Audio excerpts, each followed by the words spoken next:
ஆ? இந்த கஸ்டமரா? இவங்க ஒரு பொருள் சூஸ் பண்ணா 10 பாக்ஸ் உருட்டுவாங்களே. வாங்க, என்ன வேணும்? டிக்டாக் மாடல்ல ஹேர் கிளிப் காட்டுங்க. காட்டுறேங்க. ஆனா ஒரு கண்டிஷன் இருக்கு. கண்டிஷனா? என்ன சொல்றீங்க? என்ன கண்டிஷன்? கண்டிஷன் சொல்லலாம், ஆஃபர்னு சொல்லலாம். ஆஃபரா? அது எனக்கு யூஸ்ஃபுல்லா இருக்குமா? யூஸ்ஃபுல்லா இல்லையாங்கிறது உங்க கையில தான் இருக்கு. ரொம்ப பில்டப் பண்ணாதீங்க, விஷயத்த சொல்லுங்க. நீங்க கேக்குற பொருளை நீங்களா பார்த்து சூஸ் பண்ணா டபுள் ரேட்டு, நானா பார்த்து சூஸ் பண்ணா பாதி ரேட்டு தான். நீங்க சூஸ் பண்ண பாதி ரேட்டு, நான் சூஸ் பண்ண டபுள் ரேட்டா? அதையும் பாத்துருவோமே. சரிங்க, நான் டிக்டாக் கிளிப் தானே கேட்டேன், ஒரு அட்டை நீங்களே சூஸ் பண்ணி கொடுத்துருங்க. நாம போட்ட ஐடியா கரெக்டா ஒர்க் அவுட் ஆகுது. இந்த அட்டை 60 ரூபா வருதுங்க. நான் சூஸ் பண்ணதுனால 30 ரூபா கொடுத்தா போதும். 30 ரூபா தானா? பரவாயில்லையே, அவங்கவுங்க எடுக்கிற முடிவு நம்மளுக்கு சாதகமா இருக்கு.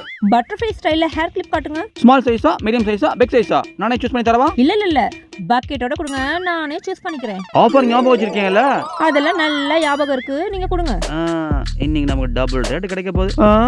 இவங்க சூஸ் பண்ணி முடிக்க இன்னும் எவ்வளவு நேரம் ஆகும் தெரியலையே. பொருளனா இந்த உருட்டுறாங்களே. வேற மாடல் இருந்தா காட்டுங்க. இருக்கிறதெல்லாம் அள்ளி கொட்டியாச்சு. இன்னும் வேற மாடலா? இது ஓகேங்களா?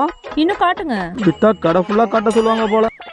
ரெண்டுமே நல்லா இருக்கே சார். நீங்க சூஸ் பண்ணீங்கன்னா ரெண்டுல எது சூஸ் பண்ணுவீங்க? நான் சூஸ் பண்ணா பட்டர்ஃப்ளை தான் சூஸ் பண்ணுவேன். சரி, நீங்க சூஸ் பண்ண பட்டர்ஃப்ளை கிளிப்பே பாக்கெட்டோட எடுத்துக்கிறேன். நீங்க சூஸ் பண்ணனால பாதி ரேட் தானே. நம்ம ரூட்ல வந்து நம்மளே ஏமாத்திட்டாங்களே.